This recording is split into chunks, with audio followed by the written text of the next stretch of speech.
Título 4. Da Organização dos Poderes. Capítulo 3. Do Poder Judiciário. Seção 1. Disposições Gerais. Artigo 92. São órgãos do Poder Judiciário. Inciso 1. O Supremo Tribunal Federal. Inciso 1-A. O Conselho Nacional de Justiça. Inciso 2. O Superior Tribunal de Justiça. Inciso 2-A. O Tribunal Superior do Trabalho. Inciso 3. Os Tribunais Regionais Federais e Juízes Federais. Inciso 4. Os Tribunais e Juízes do Trabalho. Inciso 5. Os Tribunais e Juízes Eleitorais. Inciso 6. Os Tribunais e Juízes Militares. Inciso 7. Os Tribunais e Juízes dos Estados e do Distrito Federal e Territórios. Parágrafo 1. O Supremo Tribunal Federal, o Conselho Nacional de Justiça e os Tribunais Superiores têm sede na capital federal. Parágrafo 2. O Supremo Tribunal Federal e os Tribunais Superiores têm jurisdição em todo o território nacional. Artigo 93. Lei Complementar, de iniciativa do Supremo Tribunal Federal, disporá sobre o Estatuto da Magistratura, observados os seguintes princípios. Inciso 1. Ingresso na carreira, cujo cargo inicial será o de juiz substituto, mediante concurso público de provas e títulos, com a participação da Ordem dos Advogados do Brasil em todas as fases, exigindo-se do bacharel em Direito no mínimo 3 anos de atividade jurídica e obedecendo-se, nas nomeações, à ordem de classificação. Inciso 2. Promoção de entrância para entrância, alternadamente por antiguidade e merecimento, atendidas as seguintes normas. A. É obrigatória a promoção do juiz que figure, por 3 vezes consecutivas ou 5 alternadas em lista de merecimento. B. A promoção por merecimento pressupõe 2 anos de exercício na respectiva entrância, e integrar o juiz à primeira quinta parte da lista de antiguidade desta, salvo se não houver com tais requisitos quem aceite o lugar vago. C. Aferição do merecimento conforme o desempenho e pelos critérios objetivos de produtividade e presteza no exercício da jurisdição e pela frequência e aproveitamento em cursos oficiais ou reconhecidos de aperfeiçoamento. D. Na apuração de antiguidade, o tribunal somente poderá recusar o juiz mais antigo pelo voto fundamentado de 2/3 de seus membros, conforme procedimento próprio, e assegurada ampla defesa, repetindo-se a votação até fixar-se a indicação. E não será promovido o juiz que injustificadamente retiver autos em seu poder além do prazo legal, não podendo devolvê-los ao cartório sem o devido despacho ou decisão. Inciso 3. O acesso aos tribunais de segundo grau far-se-á por antiguidade e merecimento, alternadamente, apurados na última ou única entrância. Inciso 4. Previsão de cursos oficiais de preparação, aperfeiçoamento e promoção de magistrados, constituindo etapa obrigatória do processo de vitaliciamento, a participação em curso oficial, ou reconhecido por Escola Nacional de Formação, e aperfeiçoamento de magistrados. Inciso 5. O subsídio dos ministros dos tribunais superiores corresponderá a 95% do subsídio mensal fixado para os ministros do Supremo Tribunal Federal. E os subsídios dos demais magistrados serão fixados em lei escalonados, em nível federal e estadual, conforme as respectivas categorias da estrutura judiciária nacional, não podendo a diferença entre uma e outra ser superior a 10%, ou inferior a 5%, nem exceder a 95% do subsídio mensal dos ministros dos tribunais superiores, obedecido, em qualquer caso, o disposto nos artigos 37, inciso 11 e 39, parágrafo 4. Inciso 6. A aposentadoria dos magistrados e a pensão de seus dependentes observarão o disposto no artigo 40. Inciso 7. O juiz titular residirá na respectiva comarca, salvo autorização do tribunal. Inciso 8. O ato de remoção ou de disponibilidade do magistrado por interesse público fundar-se-á em decisão por voto da maioria absoluta do respectivo tribunal ou do Conselho Nacional de Justiça, assegurada ampla defesa. Inciso 8-A. A remoção a pedido ou a permuta de magistrados de comarca de igual entrância atenderá, no que couber, ao disposto nas alíneas A, B, C e do inciso 2. Inciso 9. Todos os julgamentos dos órgãos do Poder Judiciário serão públicos, e fundamentadas todas as decisões, sob pena de nulidade, podendo a lei limitar a presença, em determinados atos, às próprias partes e a seus advogados, ou somente a estes, em casos nos quais a preservação do direito à intimidade do interessado no sigilo não prejudique o interesse público à informação. Inciso 10. As decisões administrativas dos tribunais serão motivadas e em sessão pública, sendo as disciplinares tomadas pelo voto da maioria absoluta de seus membros. Inciso 11. Nos tribunais com número superior a 25 julgadores, poderá ser constituído órgão especial, com o mínimo de 11 e o máximo de 25 membros, para o exercício das atribuições administrativas e jurisdicionais delegadas da competência do Tribunal Pleno, provendo-se metade das vagas por antiguidade e a outra metade por eleição pelo Tribunal Pleno. Inciso 12. A atividade jurisdicional será ininterrupta, sendo vedado férias coletivas nos juízos e tribunais de segundo grau, funcionando, nos dias em que não houver expediente forense normal, juízes em plantão permanente. Inciso 13. O número de juízes na unidade jurisdicional será proporcional à efetiva demanda judicial e à respectiva população. Inciso 14. Os servidores receberão delegação para a prática de atos de administração e atos de mero expediente sem caráter decisório. Inciso 15. A distribuição de processos será imediata, em todos os graus de jurisdição. Artigo 94. 1/5 dos lugares dos tribunais regionais federais, dos tribunais dos estados e do Distrito Federal e Território será composto de membros do Ministério Público, com mais de 10 anos de carreira, e de advogados de notório saber jurídico e de reputação ilibada, com mais de 10 anos de efetiva atividade profissional, indicados em lista sêxtupla pelos órgãos de representação das respectivas classes. Parágrafo único. Recebidas as indicações, o Tribunal formará lista tríplice, enviando-a ao Poder Executivo, que nos 20 dias subsequentes, escolherá um de seus integrantes para nomeação. Artigo 95. Os juízes gozam das seguintes garantias. Inciso 1.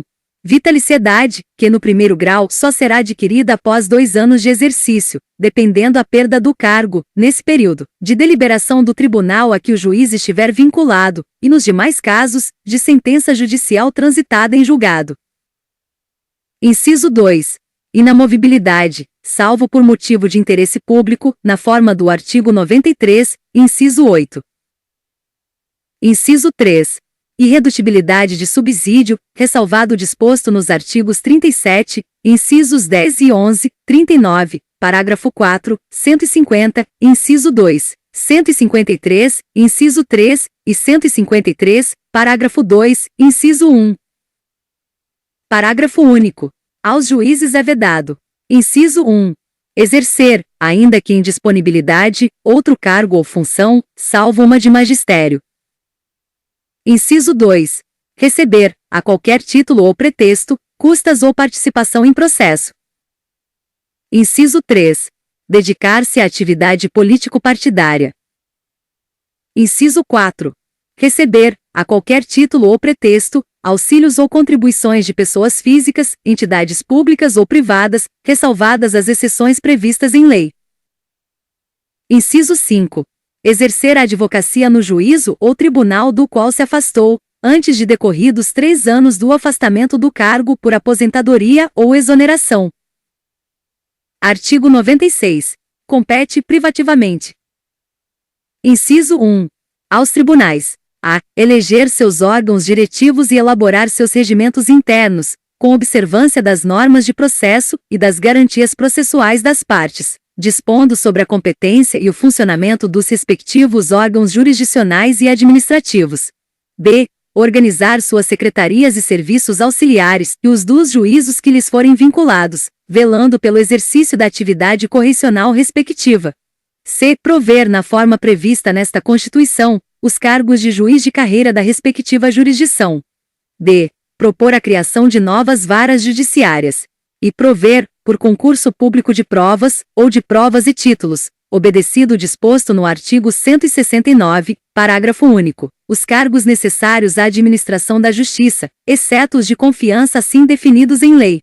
F. Conceder licença, férias e outros afastamentos a seus membros e aos juízes e servidores que lhes forem imediatamente vinculados. Inciso 2. Ao Supremo Tribunal Federal, aos tribunais superiores e aos tribunais de justiça propor ao Poder Legislativo respectivo, observado o disposto no artigo 169. A. A alteração do número de membros dos tribunais inferiores. B. A criação e a extinção de cargos e a remuneração dos seus serviços auxiliares e dos juízos que lhes forem vinculados, bem como a fixação do subsídio de seus membros e dos juízes, inclusive dos tribunais inferiores, onde houver. C. A criação ou extinção dos tribunais inferiores. D. A alteração da organização e da divisão judiciárias. Inciso 3. Aos tribunais de justiça julgar os juízes estaduais e do Distrito Federal e territórios, bem como os membros do Ministério Público, nos crimes comuns e de responsabilidade, ressalvada a competência da Justiça Eleitoral. Artigo 97. Somente pelo voto da maioria absoluta de seus membros ou dos membros do respectivo órgão especial, poderão os tribunais declarar a inconstitucionalidade de lei ou ato normativo do poder público. Artigo 98. A União no Distrito Federal e nos territórios e os estados criarão. Inciso 1. Juizados especiais providos por juízes togados, ou togados e leigos, competentes para a conciliação, o julgamento e a execução de causas cíveis de menor complexidade e infrações penais de menor potencial ofensivo, mediante os procedimentos oral e sumaríssimo, permitidos, nas hipóteses previstas em lei, a transação e o julgamento de recursos por turmas de juízes de primeiro grau. Inciso 2. Justiça de paz remunerada, composta de cidadãos eleitos pelo voto direto, universal e secreto, com mandato de 4 anos e competência para, na forma da lei, celebrar casamentos, verificar, de ofício ou em face de impugnação apresentada, o processo de habilitação e exercer atribuições conciliatórias, sem caráter jurisdicional, além de outras previstas na legislação. Parágrafo 1. Lei Federal disporá sobre a criação de juizados especiais no âmbito da Justiça Federal. Parágrafo 2. As custas e emolumentos serão destinados exclusivamente ao custeio dos serviços afetos às atividades específicas da Justiça. Artigo 99. Ao Poder Judiciário é assegurada autonomia administrativa e financeira. Parágrafo 1. Os tribunais elaborarão suas propostas orçamentárias, dentro dos limites estipulados conjuntamente com os demais poderes na Lei de Diretrizes Orçamentárias. Parágrafo 2. O encaminhamento da proposta, ouvidos os outros tribunais interessados, compete. Inciso 1. No âmbito da União, aos presidentes do Supremo Tribunal Federal e dos tribunais superiores, com aprovação dos respectivos tribunais. Inciso 2. No âmbito dos Estados e no do Distrito Federal e territórios, aos presidentes dos tribunais de justiça, com aprovação dos respectivos tribunais. Parágrafo 3. Se os órgãos referidos no parágrafo 2 não encaminharem as respectivas propostas orçamentárias, dentro do prazo estabelecido na Lei de Diretrizes Orçamentárias, o Poder Executivo considerará, para fins de consolidação da proposta orçamentária anual, os valores aprovados na lei orçamentária vigente, ajustados de acordo com os limites estipulados na forma do parágrafo 1 deste artigo. Parágrafo 4. Se as propostas orçamentárias de que trata este artigo forem encaminhadas em desacordo com os limites estipulados na forma do parágrafo 1, o Poder Executivo procederá aos ajustes necessários para fins de consolidação da proposta orçamentária anual. Parágrafo 5. Durante a execução orçamentária do exercício, não poderá haver a realização de despesas ou a assunção de obrigações que extrapolem os limites estabelecidos na Lei de Diretrizes Orçamentárias, exceto se previamente autorizadas, mediante a abertura de créditos suplementares ou especiais. Artigo 100. Os pagamentos devidos pelas fazendas públicas federal, estaduais, distrital e municipais, em virtude de sentença judiciária, far-se-ão exclusivamente na ordem cronológica de apresentação dos precatórios e à conta dos créditos respectivos, Proibida a designação de casos ou de pessoas nas dotações orçamentárias e nos créditos adicionais abertos para este fim. Parágrafo 1. Os débitos de natureza alimentícia compreendem aqueles decorrentes de salários, vencimentos, proventos, pensões e suas complementações, benefícios previdenciários e indenizações por morte ou por invalidez, fundadas em responsabilidade civil, em virtude de sentença judicial transitada em julgado, e serão pagos com preferência sobre todos os demais débitos, exceto sobre aqueles referidos no parágrafo 2 deste artigo. Parágrafo 2. Os débitos de natureza alimentícia cujos titulares, originários ou por sucessão hereditária, tenham 60 anos de idade, ou sejam portadores de doença grave, ou pessoas com deficiência, assim definidos na forma da lei, serão pagos com preferência sobre todos os demais débitos, até o valor equivalente ao triplo fixado em lei, para os fins do disposto no parágrafo 3 deste artigo, admitido o fracionamento para essa finalidade, sendo que o restante será pago na ordem cronológica de apresentação do precatório. Parágrafo 3. O disposto no caput deste artigo relativamente à expedição de precatórios não se aplica aos pagamentos de obrigações definidas em leis como de pequeno valor que as fazendas referidas devam fazer em virtude de sentença judicial transitada em julgado. Parágrafo 4. Para os fins do disposto no parágrafo 3, poderão ser fixados, por leis próprias, valores distintos às entidades de direito público, segundo as diferentes capacidades econômicas, sendo o mínimo igual ao valor do maior benefício do regime geral de previdência social. Parágrafo 5. É obrigatória a inclusão, no orçamento das entidades de direito público, de verba necessária ao pagamento de seus débitos, oriundos de sentenças transitadas em julgado, constantes de precatórios judiciários apresentados até 1 de julho, fazendo-se o pagamento até o final do exercício seguinte, quando terão seus valores atualizados monetariamente. Parágrafo 6. As dotações orçamentárias e os créditos abertos serão consignados diretamente ao Poder Judiciário, cabendo ao presidente do tribunal que proferir a decisão exequenda determinar o pagamento integral e autorizar, a requerimento do credor e exclusivamente para os casos de preterimento de seu direito de precedência ou de não alocação orçamentária do valor necessário à satisfação do seu débito, o sequestro da quantia respectiva. Parágrafo 7.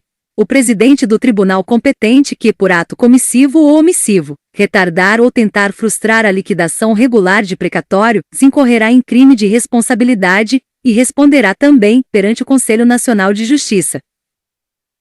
Parágrafo 8. É vedada a expedição de precatórios complementares ou suplementares de valor pago, bem como fracionamento, repartição ou quebra do valor da execução, para fins de enquadramento de parcela do total ao que dispõe o parágrafo 3 deste artigo. Parágrafo 9. No momento da expedição dos precatórios, independentemente de regulamentação, deles deverá ser abatido, a título de compensação, valor correspondente aos débitos líquidos e certos, inscritos ou não em dívida ativa e constituídos contra o credor original pela fazenda pública devedora, incluídas parcelas vincendas de parcelamentos, ressalvados aqueles cuja execução esteja suspensa em virtude de contestação administrativa ou judicial. Parágrafo 10. Antes da expedição dos precatórios, o tribunal solicitará à fazenda pública devedora, para resposta em até 30 dias, sob pena de perda do direito de abatimento, informação sobre os débitos que preencham as condições estabelecidas no parágrafo 9, para os fins nele previstos. Parágrafo 11. É facultada ao credor, conforme estabelecido em lei da entidade federativa devedora, a entrega de créditos em precatórios para a compra de imóveis públicos do respectivo ente federado. Parágrafo 12. A partir da promulgação desta emenda constitucional, a atualização de valores de requisitórios, após sua expedição, até o efetivo pagamento, independentemente de sua natureza, será feita pelo Índice Oficial de Remuneração Básica da Caderneta de Poupança, e para fins de compensação da mora, incidirão juros simples no mesmo percentual de juros incidentes sobre a caderneta de poupança, ficando excluída a incidência de juros compensatórios. Parágrafo 13. O credor poderá ceder, total ou parcialmente, seus créditos em precatórios a terceiros, independentemente da concordância do devedor, não se aplicando ao cessionário o disposto nos parágrafos 2 e 3. Parágrafo 14. A cessão de precatório somente produzirá efeitos após comunicação, por meio de petição protocolizada, ao tribunal de origem e à entidade devedora. Parágrafo 15. Sem prejuízo do disposto neste artigo, lei complementar a esta Constituição Federal poderá estabelecer regime especial para pagamento de crédito de precatórios de estados, Distrito Federal e municípios, dispondo sobre vinculações à receita corrente líquida e forma e prazo de liquidação. Parágrafo 16. A seu critério exclusivo e na forma de lei, a União poderá assumir débitos, oriundos de precatórios, de estados, Distrito Federal e municípios, refinanciando-os diretamente. Parágrafo 17. A União, os estados, o Distrito Federal e os municípios aferirão mensalmente, em base anual, o comprometimento de suas respectivas receitas correntes líquidas com o pagamento de precatórios e obrigações de pequeno valor. Parágrafo 18. Entende-se como receita corrente líquida, para os fins de que trata o parágrafo 17, o somatório das receitas tributárias, patrimoniais, industriais, agropecuárias, de contribuições e de serviços, de transferências correntes e outras receitas correntes, incluindo as oriundas do parágrafo 1 do artigo 20 da Constituição Federal, verificado no período compreendido pelo segundo mês imediatamente anterior ao de referência, e os 11 meses precedentes, excluídas as duplicidades, e deduzidas. Inciso 1.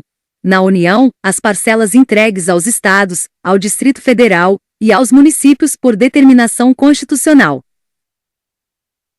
Inciso 2. Nos Estados, as parcelas entregues aos municípios por determinação constitucional.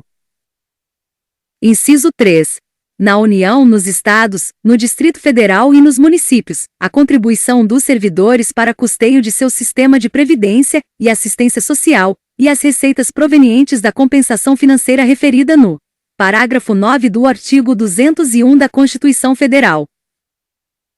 Parágrafo 19. Caso o montante total de débitos decorrentes de condenações judiciais em precatórios e obrigações de pequeno valor, em período de 12 meses, ultrapasse a média do comprometimento percentual da receita corrente líquida nos 5 anos imediatamente anteriores, a parcela que exceder esse percentual poderá ser financiada, excetuada dos limites de endividamento de que tratam os incisos 6 e 7 do artigo 52 da Constituição Federal, e de quaisquer outros limites de endividamento previstos, não se aplicando a esse financiamento a vedação de vinculação de receita prevista no inciso 4 do artigo 167 da Constituição Federal. Parágrafo 20. Caso haja precatório com valor superior a 15% do montante dos precatórios apresentados nos termos do parágrafo 5 deste artigo, 15% do valor deste precatório serão pagos até o final do exercício seguinte, e o restante em parcelas iguais nos 5 exercícios subsequentes, acrescidas de juros de mora e correção monetária, ou mediante acordos diretos, perante juízos auxiliares de conciliação de precatórios, com redução máxima de 40%, do valor do crédito atualizado, desde que em relação ao crédito não penda recurso ou defesa judicial, e que sejam observados os requisitos definidos na regulamentação editada pelo ente federado. Seção 2. Do Supremo Tribunal Federal. Artigo 101. O Supremo Tribunal Federal compõe-se de 11 ministros, escolhidos dentre cidadãos com mais de 35 e menos de 65 anos de idade, de notável saber jurídico e reputação ilibada. Parágrafo único. Os ministros do Supremo Tribunal Federal serão nomeados pelo Presidente da República, depois de aprovada a escolha pela maioria absoluta do Senado Federal. Artigo 102. Compete ao Supremo Tribunal Federal precipuamente a guarda da Constituição, cabendo-lhe: Inciso 1. Processar e julgar, originariamente, a ação direta de inconstitucionalidade de lei ou ato normativo federal ou estadual, e a ação declaratória de constitucionalidade de lei ou ato normativo federal. B. Nas infrações penais comuns, o Presidente da República, o Vice-Presidente, os membros do Congresso Nacional, seus próprios ministros e o Procurador-Geral da República. C. Nas infrações penais comuns e nos crimes de responsabilidade, os ministros de Estado e os comandantes da Marinha, do Exército e da Aeronáutica, ressalvado o disposto no artigo 52, e os membros dos tribunais superiores, os do Tribunal de Contas da União e os chefes de missão diplomática de caráter permanente. D. O habeas corpus, sendo paciente qualquer das pessoas referidas nas alíneas anteriores. O mandado de segurança e o habeas, data contra atos do Presidente da República, das mesas da Câmara dos Deputados, do Senado Federal, do Tribunal de Contas da União, do Procurador-Geral da República e do próprio Supremo Tribunal Federal. E o litígio entre Estado estrangeiro ou organismo internacional e a União, o Estado, o Distrito Federal ou o território. F. As causas e os conflitos entre a União e os Estados, a União e o Distrito Federal ou entre uns e outros, inclusive as respectivas entidades da administração indireta. G. A extradição solicitada por Estado estrangeiro. H. Revogada. I. O habeas corpus, quando o coator for tribunal superior, ou quando o coator ou o paciente for autoridade ou funcionário cujos atos estejam sujeitos diretamente à jurisdição do Supremo Tribunal Federal, ou se trate de crime sujeito à mesma jurisdição em uma única instância. J. A revisão criminal e a ação rescisória de seus julgados. L. A reclamação para a preservação de sua competência e garantia da autoridade de suas decisões. M. A execução de sentença nas causas de sua competência originária, facultada a delegação de atribuições para a prática de atos processuais. N. A ação em que todos os membros da magistratura sejam direta ou indiretamente interessados, e aquela em que mais da metade dos membros do tribunal de origem estejam impedidos ou sejam direta ou indiretamente interessados. Os conflitos de competência entre o Superior Tribunal de Justiça e quaisquer tribunais, entre tribunais superiores, ou entre estes e qualquer outro tribunal. P. O pedido de medida cautelar das ações diretas de inconstitucionalidade. Q. O mandado de injunção, quando a elaboração da norma regulamentadora for atribuição do Presidente da República, do Congresso Nacional, da Câmara dos Deputados, do Senado Federal, da Mesa de uma dessas casas legislativas, do Tribunal de Contas da União, de um dos tribunais superiores ou do próprio Supremo Tribunal Federal. R. As ações contra o Conselho Nacional de Justiça e contra o Conselho Nacional do Ministério Público. Inciso 2. Julgar, em recurso ordinário. A. O habeas corpus, o mandado de segurança, o habeas data e o mandado de injunção decididos em única instância pelos tribunais superiores, se denegatória a decisão. B. O crime político. Inciso 3. Julgar, mediante recurso extraordinário, as causas decididas em única ou última instância, quando a decisão recorrida. A. Contrariar dispositivo desta Constituição. B. Declarar a inconstitucionalidade de tratado ou lei federal. C. Julgar válida lei ou ato de governo local contestado em face desta Constituição.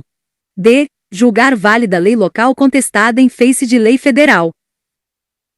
Parágrafo 1. A arguição de descumprimento de preceito fundamental, decorrente desta Constituição, será apreciada pelo Supremo Tribunal Federal na forma da lei. Parágrafo 2. As decisões definitivas de mérito, proferidas pelo Supremo Tribunal Federal, nas ações diretas de inconstitucionalidade e nas ações declaratórias de constitucionalidade produzirão eficácia contra todos e efeito vinculante, relativamente aos demais órgãos do Poder Judiciário e à administração pública direta e indireta, nas esferas federal, estadual e municipal. Parágrafo 3. No recurso extraordinário, o recorrente deverá demonstrar a repercussão geral das questões constitucionais discutidas no caso, nos termos da lei, a fim de que o tribunal examine a admissão do recurso, somente podendo recusá-lo pela manifestação de 2/3 de seus membros. Artigo 103. Podem propor a ação direta de inconstitucionalidade e a ação declaratória de constitucionalidade. Inciso 1. O Presidente da República. Inciso 2. A Mesa do Senado Federal. Inciso 3. A Mesa da Câmara dos Deputados. Inciso 4. A Mesa de Assembleia Legislativa ou da Câmara Legislativa do Distrito Federal. Inciso 5. O Governador de Estado ou do Distrito Federal. Inciso 6. O Procurador-Geral da República. Inciso 7. O Conselho Federal da Ordem dos Advogados do Brasil. Inciso 8. partido político com representação no Congresso Nacional. Inciso 9. Confederação sindical ou entidade de classe de âmbito nacional. Parágrafo 1. O Procurador-Geral da República deverá ser previamente ouvido nas ações de inconstitucionalidade e em todos os processos de competência do Supremo Tribunal Federal. Parágrafo 2. Declarada a inconstitucionalidade por omissão de medida para tornar efetiva norma constitucional, será dada ciência ao poder competente para a adoção das providências necessárias, em se tratando de órgão administrativo, para fazê-lo em 30 dias. Parágrafo 3. Quando o Supremo Tribunal Federal apreciar a inconstitucionalidade, em tese, de norma legal, ou ato normativo, citará, previamente, o Advogado-Geral da União que defenderá o ato ou texto impugnado. Parágrafo 4. Revogado. Artigo 103-A. O Supremo Tribunal Federal poderá, de ofício ou por provocação, mediante decisão de 2/3 dos seus membros, após reiteradas decisões sobre matéria constitucional, aprovar súmula que, a partir de sua publicação na imprensa oficial, terá efeito vinculante em relação aos demais órgãos do Poder Judiciário e à administração pública direta e indireta, nas esferas federal, estadual e municipal, bem como proceder à sua revisão ou cancelamento, na forma estabelecida em lei. Parágrafo 1. A súmula terá por objetivo a validade, a interpretação e a eficácia de normas determinadas, acerca das quais haja controvérsia atual entre órgãos judiciários ou entre esses e a administração pública, que acarrete grave insegurança jurídica e relevante, multiplicação de processos sobre questão idêntica. Parágrafo 2. Sem prejuízo do que vier a ser estabelecido em lei, a aprovação, revisão ou cancelamento de súmula poderá ser provocada por aqueles que podem propor a ação direta de inconstitucionalidade. Parágrafo 3. Do ato administrativo ou decisão judicial que contrariar a súmula aplicável, ou que indevidamente a aplicar, caberá reclamação ao Supremo Tribunal Federal que, julgando-a procedente, anulará o ato administrativo ou cassará a decisão judicial reclamada, e determinará que outra seja proferida com ou sem a aplicação da súmula, conforme o caso. Artigo 103-B. O Conselho Nacional de Justiça compõe-se de 15 membros com mandato de 2 anos, admitida uma recondução sendo. Inciso 1. O Presidente do Supremo Tribunal Federal. Inciso 2. O Ministro do Superior Tribunal de Justiça, indicado pelo respectivo tribunal. Inciso 3. O Ministro do Tribunal Superior do Trabalho, indicado pelo respectivo tribunal. Inciso 4. Um desembargador de Tribunal de Justiça, indicado pelo Supremo Tribunal Federal. Inciso 5. Um juiz estadual, indicado pelo Supremo Tribunal Federal. Inciso 6. Um juiz federal de Tribunal Regional Federal, indicado pelo Superior Tribunal de Justiça. Inciso 7. Um juiz federal, indicado pelo Superior Tribunal de Justiça. Inciso 8. Um juiz de Tribunal Regional do Trabalho, indicado pelo Tribunal Superior do Trabalho. Inciso 9. Um juiz do trabalho, indicado pelo Tribunal Superior do Trabalho. Inciso 10. Um membro do Ministério Público da União, indicado pelo Procurador-Geral da República. Inciso 11. Um membro do Ministério Público Estadual, escolhido pelo Procurador-Geral da República, dentre os nomes indicados pelo órgão competente de cada instituição estadual. Inciso 12. 2 advogados, indicados pelo Conselho Federal da Ordem dos Advogados do Brasil. Inciso 13. 2 cidadãos, de notável saber jurídico e reputação ilibada, indicados um pela Câmara dos Deputados e outro pelo Senado Federal. Parágrafo 1. O Conselho será presidido pelo Presidente do Supremo Tribunal Federal, e nas suas ausências e impedimentos, pelo Vice-Presidente do Supremo Tribunal Federal. Parágrafo 2. Os demais membros do Conselho serão nomeados pelo Presidente da República, depois de aprovada a escolha pela maioria absoluta do Senado Federal. Parágrafo 3. Não efetuadas no prazo legal, as indicações previstas neste artigo, caberá a escolha ao Supremo Tribunal Federal. Parágrafo 4. Compete ao Conselho o controle da atuação administrativa e financeira do Poder Judiciário e do cumprimento dos deveres funcionais dos juízes, cabendo-lhe, além de outras atribuições que lhe forem conferidas pelo Estatuto da Magistratura. Inciso 1. Zelar pela autonomia do Poder Judiciário e pelo cumprimento do Estatuto da Magistratura, podendo expedir atos regulamentares, no âmbito de sua competência, ou recomendar providências. Inciso 2. Zelar pela observância do artigo 37 e apreciar, de ofício ou mediante provocação, a legalidade dos atos administrativos praticados por membros ou órgãos do Poder Judiciário, podendo desconstituí-los, revê-los ou fixar prazo para que se adotem as providências necessárias ao exato cumprimento da lei, sem prejuízo da competência do Tribunal de Contas da União. Inciso 3.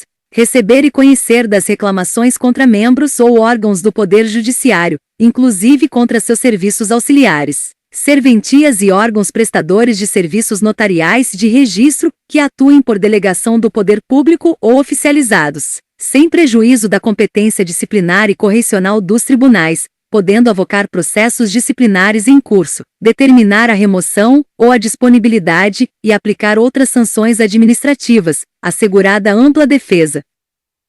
Inciso 4. Representar ao Ministério Público, no caso de crime contra a administração pública ou de abuso de autoridade. Inciso 5. Rever, de ofício ou mediante provocação, os processos disciplinares de juízes e membros de tribunais julgados há menos de um ano. Inciso 6. Elaborar semestralmente relatório estatístico sobre processos e sentenças prolatadas, por unidade da Federação, nos diferentes órgãos do Poder Judiciário. Inciso 7. Elaborar relatório anual, propondo as providências que julgar necessárias, sobre a situação do Poder Judiciário no país e as atividades do Conselho, o qual deve integrar mensagem do Presidente do Supremo Tribunal Federal, a ser remetida ao Congresso Nacional, por ocasião da abertura da sessão legislativa. Parágrafo 5. O ministro do Superior Tribunal de Justiça exercerá a função de ministro corregedor e ficará excluído da distribuição de processos no tribunal, competindo-lhe, além das atribuições que lhe forem conferidas pelo Estatuto da Magistratura, as seguintes. Inciso 1. Receber as reclamações e denúncias, de qualquer interessado, relativas aos magistrados e aos serviços judiciários. Inciso 2. Exercer funções executivas do Conselho, de inspeção e de correição geral. Inciso 3. Requisitar e designar magistrados, delegando-lhes atribuições, e requisitar servidores de juízos ou tribunais, inclusive nos Estados, Distrito Federal e territórios. Parágrafo 6. Junto ao Conselho oficiarão o Procurador-Geral da República e o Presidente do Conselho Federal da Ordem dos Advogados do Brasil. Parágrafo 7. A União, inclusive no Distrito Federal e nos territórios, criará ouvidorias de justiça, competentes para receber reclamações e denúncias de qualquer interessado contra membros ou órgãos do Poder Judiciário, ou contra seus serviços auxiliares, representando diretamente ao Conselho Nacional de Justiça. Seção 3. Do Superior Tribunal de Justiça. Artigo 104. O Superior Tribunal de Justiça compõe-se de, no mínimo, 33 ministros. Parágrafo único. Os ministros do Superior Tribunal de Justiça serão nomeados pelo Presidente da República, dentre brasileiros com mais de 35 e menos de 65 anos, de notável saber jurídico e reputação ilibada, depois de aprovada a escolha pela maioria absoluta do Senado Federal, sendo: inciso 1. Um terço dentre juízes dos tribunais regionais federais e um terço dentre desembargadores dos tribunais de justiça, indicados em lista tríplice elaborada pelo próprio tribunal. Inciso 2. Um terço, em partes iguais, dentre advogados e membros do Ministério Público Federal, Estadual, do Distrito Federal e dos territórios, alternadamente, indicados na forma do artigo 94. Artigo 105. Compete ao Superior Tribunal de Justiça. Inciso 1. Processar e julgar, originariamente, a, nos crimes comuns, os governadores dos estados e do Distrito Federal, e nestes e nos de responsabilidade, os desembargadores dos tribunais de justiça dos estados e do Distrito Federal, os membros dos Tribunais de Contas dos Estados e do Distrito Federal, os dos Tribunais Regionais Federais, dos Tribunais Regionais Eleitorais e do Trabalho, os membros dos Conselhos ou Tribunais de Contas dos municípios, os do Ministério Público da União que oficiem perante tribunais. B. Os mandados de segurança e os habeas data contra ato de ministro de Estado, dos comandantes da Marinha, do Exército e da Aeronáutica ou do próprio tribunal. C. Os habeas corpus quando o coator ou paciente for qualquer das pessoas mencionadas na linha, ou quando o coator for tribunal sujeito à sua jurisdição, ministro de Estado ou comandante da Marinha, do Exército ou da Aeronáutica, ressalvada a competência da Justiça Eleitoral. D. Os conflitos de competência entre quaisquer tribunais, ressalvado o disposto no artigo 102, e bem como entre tribunal e juízes a ele não vinculados e entre juízes vinculados a tribunais diversos. E as revisões criminais e as ações rescisórias de seus julgados. F. A reclamação para a preservação de sua competência e garantia da autoridade de suas decisões. G. Os conflitos de atribuições entre autoridades administrativas e judiciárias da União, ou entre autoridades judiciárias de um Estado e administrativas de outro ou do Distrito Federal, ou entre as deste e da União. H. O mandado de injunção, quando a elaboração da norma regulamentadora for atribuição de órgão, entidade ou autoridade federal, da administração direta ou indireta, excetuados os casos de competência do Supremo Tribunal Federal, e dos órgãos da Justiça Militar, da Justiça Eleitoral, da Justiça do Trabalho e da Justiça Federal. E a homologação de sentenças estrangeiras e a concessão de exequatur às cartas rogatórias. Inciso 2. Julgar, em recurso ordinário, a. Os habeas corpus decididos em única ou última instância pelos tribunais regionais federais ou pelos tribunais dos estados, do Distrito Federal e territórios, quando a decisão for denegatória. B. Os mandados de segurança decididos em única instância pelos tribunais regionais federais ou pelos tribunais dos estados, do Distrito Federal e territórios, quando denegatória a decisão. C. As causas em que forem partes Estado estrangeiro ou organismo internacional, de um lado, e do outro, município ou pessoa residente ou domiciliada no país. Inciso 3. Julgar, em recurso especial, as causas decididas, em única ou última instância, pelos tribunais regionais federais ou pelos tribunais dos estados, do Distrito Federal e territórios quando a decisão recorrida. A. Contrariar tratado ou lei federal ou negar-lhes vigência. B. Julgar válido ato de governo local contestado em face de lei federal. C. Der à lei federal interpretação divergente da que lhe haja atribuído outro tribunal. Parágrafo único. Funcionarão junto ao Superior Tribunal de Justiça. Inciso 1. A Escola Nacional de Formação e Aperfeiçoamento de Magistrados, cabendo-lhe, dentre outras funções, regulamentar os cursos oficiais para o ingresso e promoção na carreira. Inciso 2. O Conselho da Justiça Federal, cabendo-lhe exercer na forma da lei, a supervisão administrativa e orçamentária da Justiça Federal de primeiro e segundo graus, como órgão central do sistema e com poderes correcionais, cujas decisões terão caráter vinculante. Seção 4. Dos Tribunais Regionais Federais e dos Juízes Federais. Artigo 106. São órgãos da Justiça Federal. Inciso 1. Os Tribunais Regionais Federais. Inciso 2. Os Juízes Federais. Artigo 107. Os Tribunais Regionais Federais compõem-se de, no mínimo, 7 juízes, recrutados, quando possível, na respectiva região e nomeados pelo Presidente da República dentre brasileiros com mais de 30 e menos de 65 anos, sendo: Inciso 1. 1/5 dentre advogados com mais de 10 anos de efetiva atividade profissional, e membros do Ministério Público Federal com mais de 10 anos de carreira. Inciso 2. Os demais, mediante promoção de juízes federais com mais de 5 anos de exercício, por antiguidade e merecimento, alternadamente. Parágrafo 1. A lei disciplinará a remoção ou a permuta de juízes dos tribunais regionais federais e determinará sua jurisdição e sede. Parágrafo 2. Os tribunais regionais federais instalarão a justiça itinerante, com a realização de audiências e demais funções da atividade jurisdicional, nos limites territoriais da respectiva jurisdição, servindo-se de equipamentos públicos e comunitários. Parágrafo 3. Os tribunais regionais federais poderão funcionar descentralizadamente, constituindo câmaras regionais, a fim de assegurar o pleno acesso do jurisdicionado à justiça em todas as fases do processo. Artigo 108. Compete aos tribunais regionais federais. Inciso 1. Processar e julgar, originariamente, a. os juízes federais da área de sua jurisdição, incluídos os da Justiça Militar e da Justiça do Trabalho, nos crimes comuns e de responsabilidade, e os membros do Ministério Público da União, ressalvada a competência da Justiça Eleitoral. B. As revisões criminais e as ações rescisórias de julgados seus ou dos juízes federais da região. C. Os mandados de segurança e os habeas data contra ato do próprio tribunal ou de juiz federal. D.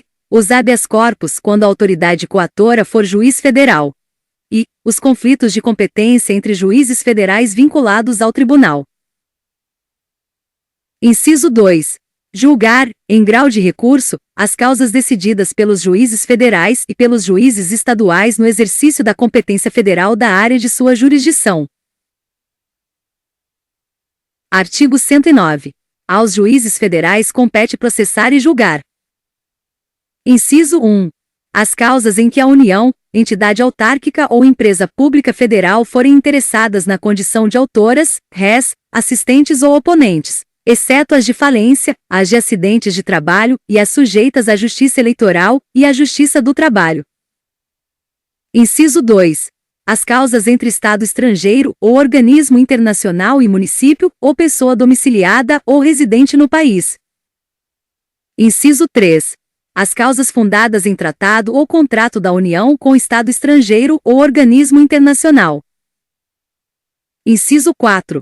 Os crimes políticos e as infrações penais praticadas em detrimento de bens, serviços ou interesse da União, ou de suas entidades autárquicas ou empresas públicas, excluídas as contravenções e ressalvada a competência da Justiça Militar e da Justiça Eleitoral.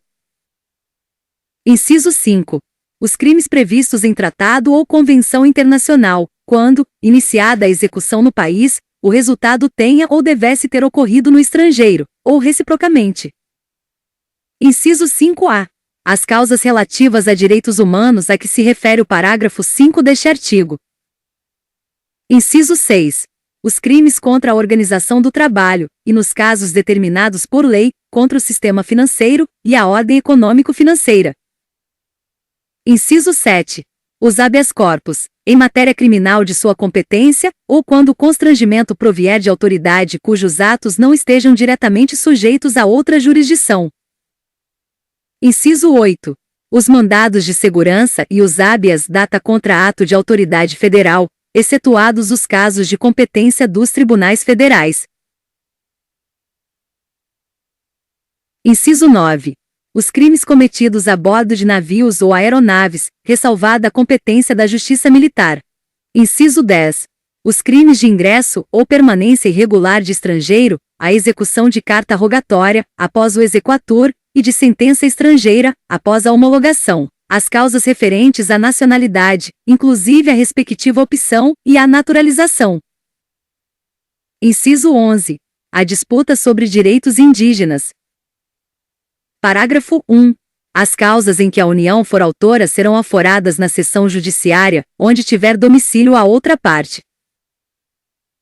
Parágrafo 2. As causas intentadas contra a União poderão ser aforadas na seção judiciária em que for domiciliado o autor, naquela onde houver ocorrido o ato ou fato que deu origem à demanda, ou onde esteja situada a coisa ou ainda, no Distrito Federal. Parágrafo 3. Lei poderá autorizar que as causas de competência da Justiça Federal, em que forem parte instituição de previdência social e segurado possam ser processadas e julgadas na Justiça Estadual quando a comarca do domicílio do segurado não for sede de vara federal. Parágrafo 4. Na hipótese do parágrafo anterior, o recurso cabível será sempre para o Tribunal Regional Federal na área de jurisdição do juiz de primeiro grau. Parágrafo 5. Nas hipóteses de grave violação de direitos humanos, o Procurador-Geral da República com a finalidade de assegurar o cumprimento de obrigações decorrentes de tratados internacionais de direitos humanos dos quais o Brasil seja parte, poderá suscitar, perante o Superior Tribunal de Justiça, em qualquer fase do inquérito ou processo, incidente de deslocamento de competência para a Justiça Federal. Artigo 110. Cada Estado, bem como o Distrito Federal, constituirá uma seção judiciária, que terá por sede a respectiva capital, e varas localizadas segundo o estabelecido em lei. Parágrafo único. Nos territórios federais, a jurisdição e as atribuições cometidas aos juízes federais caberão aos juízes da Justiça Local na forma da lei. Seção 5. Do Tribunal Superior do Trabalho, dos Tribunais Regionais do Trabalho e dos Juízes do Trabalho. Artigo 111. São órgãos da Justiça do Trabalho. Inciso 1. O Tribunal Superior do Trabalho. Inciso 2. Os Tribunais Regionais do Trabalho. Inciso 3. Juízes do Trabalho. Parágrafo 1. Revogado. Parágrafo 2. Revogado. Parágrafo 3. Revogado. Artigo 111-A. O Tribunal Superior do Trabalho compor-se-á de 27 ministros, escolhidos dentre brasileiros com mais de 35 anos e menos de 65 anos, de notável saber jurídico e reputação ilibada, nomeados pelo Presidente da República, após aprovação pela maioria absoluta do Senado Federal, sendo: Inciso 1. Um quinto dentre advogados com mais de 10 anos de efetiva atividade profissional, e membros do Ministério Público do Trabalho com mais de 10 anos de efetivo exercício, observado o disposto no artigo 94. Inciso 2. Os demais dentre juízes dos Tribunais Regionais do Trabalho, oriundos da magistratura da carreira, indicados pelo próprio Tribunal Superior. Parágrafo 1. A lei disporá sobre a competência do Tribunal Superior do Trabalho. Parágrafo 2. Funcionarão junto ao Tribunal Superior do Trabalho. Inciso 1.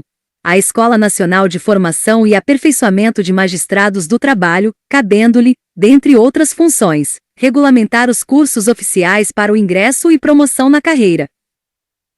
Inciso 2.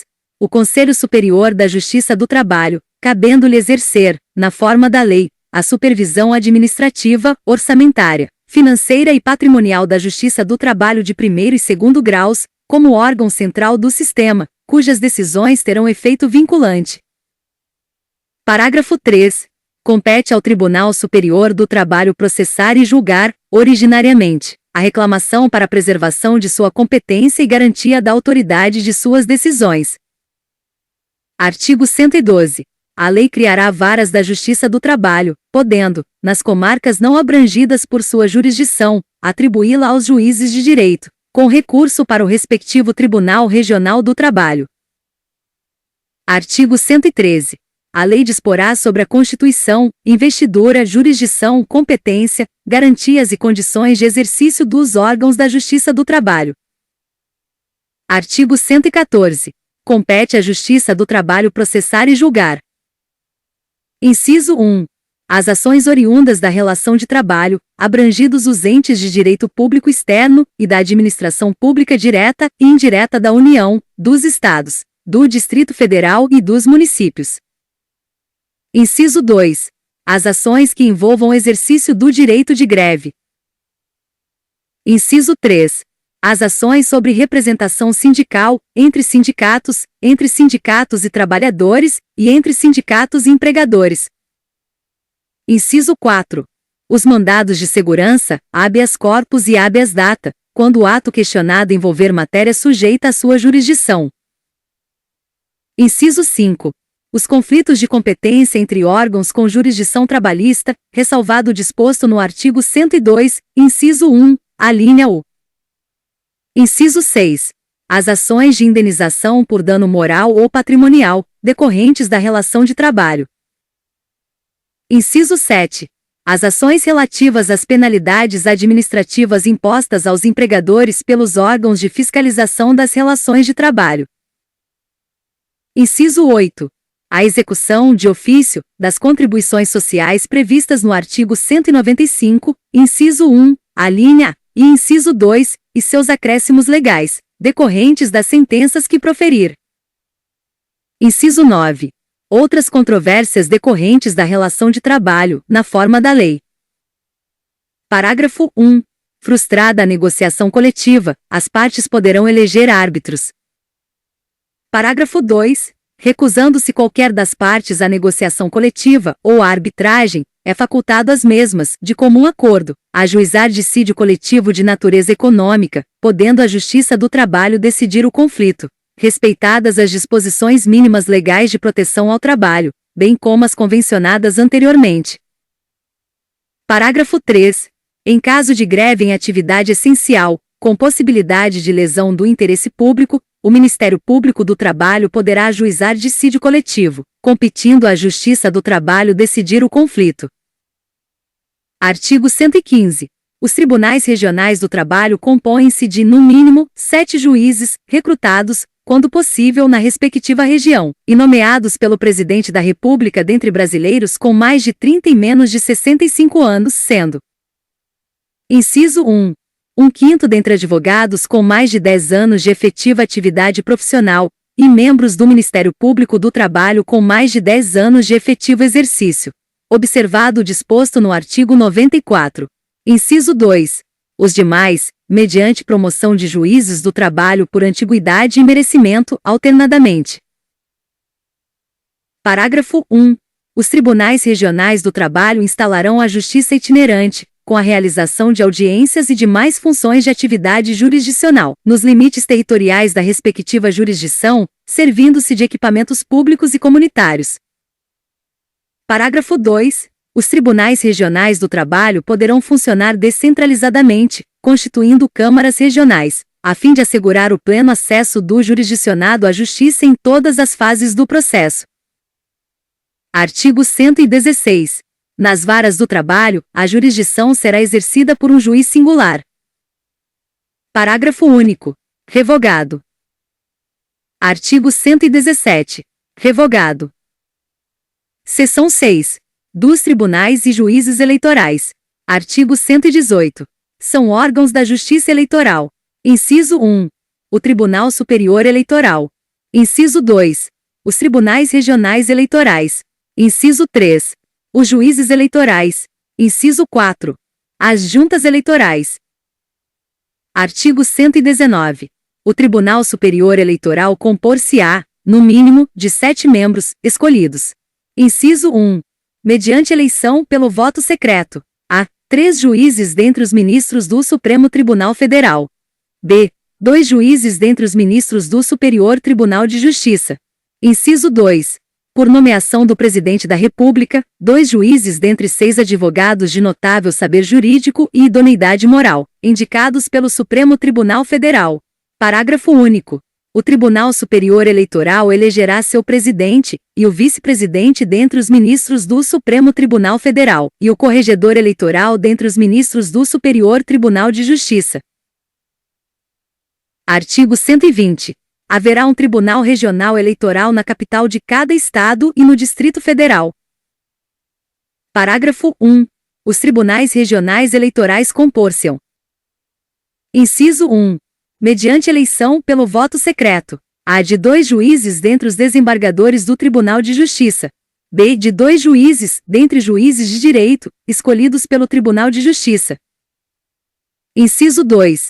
De um juiz do Tribunal Regional Federal com sede na capital do Estado ou no Distrito Federal, ou, não havendo, de juiz federal, escolhido em qualquer caso, pelo Tribunal Regional Federal respectivo. Inciso 3.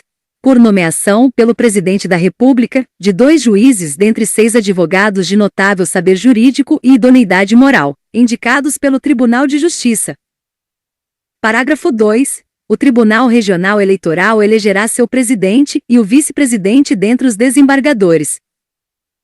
Artigo 121. Lei complementar disporá sobre a organização e competência dos tribunais, dos juízes de direito e das juntas eleitorais. Parágrafo 1. Os membros dos tribunais, os juízes de direito e os integrantes das juntas eleitorais, no exercício de suas funções e no que lhes for aplicável, gozarão de plenas garantias e serão inamovíveis. Parágrafo 2. Os juízes dos tribunais eleitorais, salvo motivo justificado, servirão por 2 anos, no mínimo, e nunca por mais de 2 biênios consecutivos, sendo substitutos escolhidos na mesma ocasião e pelo mesmo processo, em número igual para cada categoria. Parágrafo 3. São irrecorríveis as decisões do Tribunal Superior Eleitoral, salvo as que contrariarem esta Constituição e as denegatórias de habeas corpus ou mandado de segurança. Parágrafo 4. Das decisões dos tribunais regionais eleitorais somente caberá recurso quando: inciso 1. Forem proferidas contra a disposição expressa desta Constituição ou de lei. Inciso 2. Ocorrer divergência na interpretação de lei entre 2 ou mais tribunais eleitorais. Inciso 3. Versarem sobre inelegibilidade ou expedição de diplomas nas eleições federais ou estaduais. Inciso 4. Anularem diplomas ou decretarem a perda de mandatos eletivos federais ou estaduais. Inciso 5. Denegarem habeas corpus, mandado de segurança, habeas data ou mandado de injunção. Seção 7. Dos tribunais e juízes militares. Artigo 122. São órgãos da Justiça Militar. Inciso 1. O Superior Tribunal Militar. Inciso 2. Os tribunais e juízes militares instituídos por lei. Artigo 123. O Superior Tribunal Militar compor-se-á de 15 ministros vitalícios, nomeados pelo Presidente da República, depois de aprovada a indicação pelo Senado Federal, sendo 3 dentre oficiais generais da Marinha, 4 dentre oficiais generais do Exército, 3 dentre oficiais generais da Aeronáutica, todos da ativa e do posto mais elevado da carreira, e 5 dentre civis. Parágrafo único. Os ministros civis serão escolhidos pelo Presidente da República dentre brasileiros maiores de 35 anos, sendo: inciso 1. 3 dentre advogados de notório saber jurídico e conduta ilibada, com mais de 10 anos de efetiva atividade profissional. Inciso 2. 2 por escolha paritária, dentre juízes, auditores e membros do Ministério Público da Justiça Militar. Artigo 124. À Justiça Militar compete processar e julgar os crimes militares definidos em lei. Parágrafo único.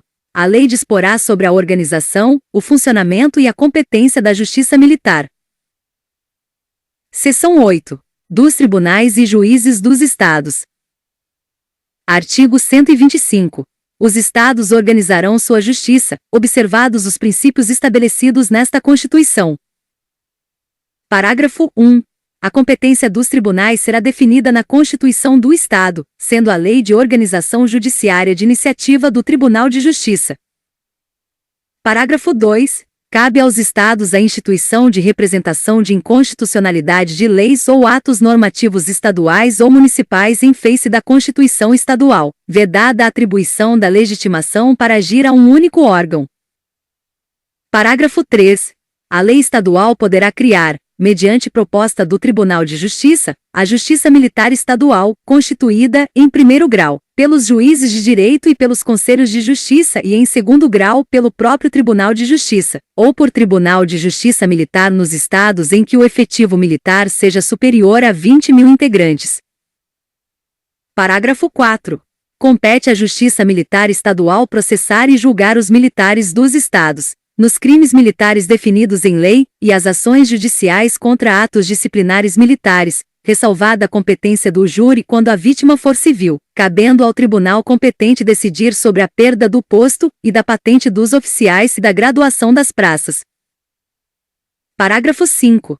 Compete aos juízes de direito do juízo militar processar e julgar, singularmente, os crimes militares cometidos contra civis e as ações judiciais contra atos disciplinares militares, cabendo ao Conselho de Justiça, sob a presidência de juiz de direito, processar e julgar os demais crimes militares.